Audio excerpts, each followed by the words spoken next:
ورحمة الله وبركاته. الحمد لله وكفى وسلام على عباده الذين اصطفى.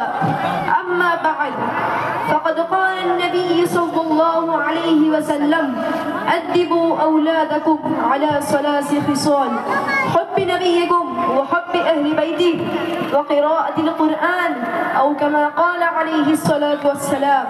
وقال تعالى ورتل القرآن ترتيل. সম্মানীয় উলামায়ে কেরাম এবং শ্রোতা মণ্ডলী, আসসালামু আলাইকুম ওয়া রাহমাতুল্লাহি ওয়া বারাকাতুহু। আমি আল্লাহ তাআলার কৃতজ্ঞতা জ্ঞাপন করি যে তিনি আপনাদের সম্মুখে বক্তব্যের গুরুত্ব ও প্রয়োজন সম্পর্কে কিছু বলার সুযোগ দিয়েছেন। আশা করছি আপনারা আমার কথা মনোযোগ দিয়ে শুনবেন। সম্মানীয় উপস্থিতি, কিয়ামত পর্যন্ত আগত সমস্ত মুসলমানের সফলতা আল্লাহ তাআলা এই দ্বীনের মধ্যে রেখেছেন। আর দ্বীন হলো আল্লাহর বিধান এবং রাসূল সাল্লাল্লাহু আলাইহি ওয়াসাল্লামের জীবনধারা অনুযায়ী জীবন যাপন করার মধ্যে নিহিত।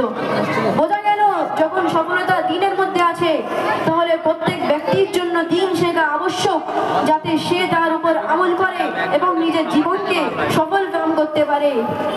আল্লাহ তাআলার অনেক বড় কৃপা ও দয়া যে তিনি মানুষের হিদায়াতের জন্য হযরত মুহাম্মদ সাল্লাল্লাহু আলাইহি ওয়াসাল্লামকে দুনিয়ায় প্রেরণ করেছেন, যিনি আমাদের জন্য আদর্শ, যার মধ্যে রয়েছে মানব জীবনের জন্ম থেকে মৃত্যু পর্যন্ত সমস্ত পরিপূর্ণ ব্যবস্থাপনা, যেটি 1450 বছর সুরক্ষিতভাবে চলে আসছে এবং এটি কিয়ামত পর্যন্ত সুরক্ষিত থাকবে ইনশাআল্লাহ।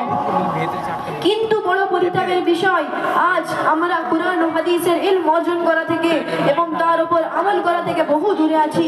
অথচ আল্লাহ তাআলা সূরা কমরের মধ্যে এলান করে দিয়েছেন, ওয়ালাকাদ ইয়াসসারনাল কুরআনা লিযিকরি ফাহাল মিন মুদ্দাকির, যার সারমর্ম হলো আমি কোরআনের শব্দ ও আয়াতকে মুখস্থ করার জন্য এবং বোঝার জন্য সহজ করে দিয়েছি। কোরআনের পেগাম এতটাই স্পষ্ট যে যদি কোনো অশিক্ষিত ব্যক্তি সেটি শোনে, সেও বুঝতে পারবে যে আল্লাহ তাআলা আমার কাছে কি চাচ্ছেন।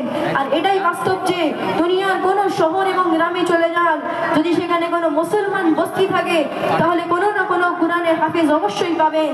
যদি সমগ্র বিশ্বের হিসাব নেওয়া যায়, তাহলে লক্ষ লক্ষ কোরআনের হাফেজ পাওয়া যাবে।